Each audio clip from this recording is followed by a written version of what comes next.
From the makers of Running Fable comes Petite Party, a chaotic, fast-paced party game built around 16 competitive mini-games. Brought to you by Seashell Studios and released on the 30th of January 2026 on Steam, PlayStation, Xbox, and Nintendo Switch. Running Fable Petite Party throws players into a whirlwind of quickfire mayhem, set across 3 tabletop-style boards where clever tricks, sabotage, and speedy reactions decide the winner. It reimagines the original Running Fable by ditching kart racing in favour of frantic mini-game showdowns and a sprinkle of strategic planning. And today I'll be giving you my thoughts on each of the 16 mini-games. So let's get into it. First up is Sling Fling, and it's a very good start. A simple but effective fun little game this. You aim with the left stick and press a button to shoot the targets. The more accurate the shot, the more points you get. If you hit a stray bomb, you'll be deducted points, so avoid the bombs. The controls are very responsive, although the target often gets lost among the chaos. A skill issue, yes, but it really did add to the fun. Next up is Fishing Spree. It's a fishing game, and your rod is waving all over the place.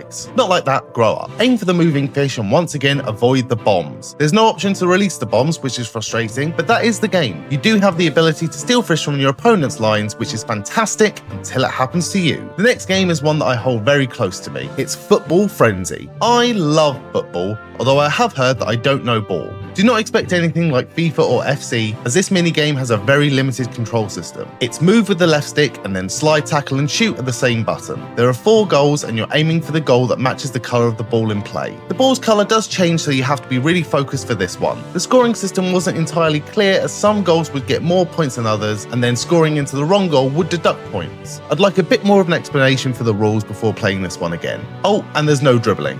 Just kick it in the direction of the goal and hope for the best. Switching gears now with Racing Rampage. More chaotic fun and a little throwback to the original Running Fable game. The game is simple, move left and right to dodge the obstacles and get to the finish line before the time runs out. Timer feels like an unnecessary hindrance here, or maybe I'm just a sore loser. This one would benefit from a better explanation again of the different rewards and pickups, as some players were getting a surprise boost in acceleration and I couldn't work out why. Next up is Labyrinth Chase, and I'll be honest, I didn't have a clue what was going on here. This one was a whole lot of button bashing. It says you have to collect Santa's presents or steal them from other players, but I didn't know how or how points were accumulated exactly. But I won, and that's all that matters. A good thing that the next game was a return to form and well within my wheelhouse. A memory game by the name of Treasure Hunter. This one was a lot of fun, albeit a lot more challenging than it looks. You're presented with the contents of each of the 8 boxes, then you're given 1 item to locate and players must remember where it is and then rush to collect it. Test of memory, responsiveness, and gaming skill. The rules are very clear for this one. You get 5 points for finding the item and -1 for every incorrect guess. All round excellent minigame. And now we're looking at Apple Brew, bobbing for apples type game that is reminiscent of a kids TV show from the 90s. So obviously I was a fan of this. There are red apples, green apples, and bombs. Avoid the bombs. Put the green and or red apples into the corresponding cauldron. Stay focused though, because the cauldrons do switch sides periodically. You can steal from other players though, which is always good. The controls took a minute to get used to, as sometimes the stealing and grabbing felt a little loose, but a bit of practice soon sorts that out. The next game, Carrot Collector, is a test of patience and balance. 2 things I am not blessed with. You start with a plate of carrots and you must get to the other side to deposit them. If you go too fast, you'll drop them. Do not fall off the side. Easy to understand, challenging to master. So exactly what you want. Trap Stream is up next, and it's another memory game with a twist. Count the items floating down the river, then stand on the correct pillar. Only count the items that correspond to the ones shown to you after they've all floated by. A lot trickier than it looks, and it only gets harder as the game goes on. But this was definitely one of my favourites, especially when I realised you could slide tackle other players out of your way. Brilliant. Up next is Firefly Catcher, and the title says it all really. Catch as many yellow fireflies as you can and avoid the red ones. A bit of mindless, chaotic fun, and highly enjoyable. A lot less frustrating than Flag Rally, that's for sure. In Flag Rally, you must navigate the lake and cross the pillars matching your player's flag colour. You go round and round as your flag will respawn after a time. I started off really enjoying this one, but it got increasingly frustrated with the whirlpools sucking me under. You can play dirty here though, exacting your revenge by dropping bombs. Just remember to avoid them too. Jump into the next game and it's Lily Hopper.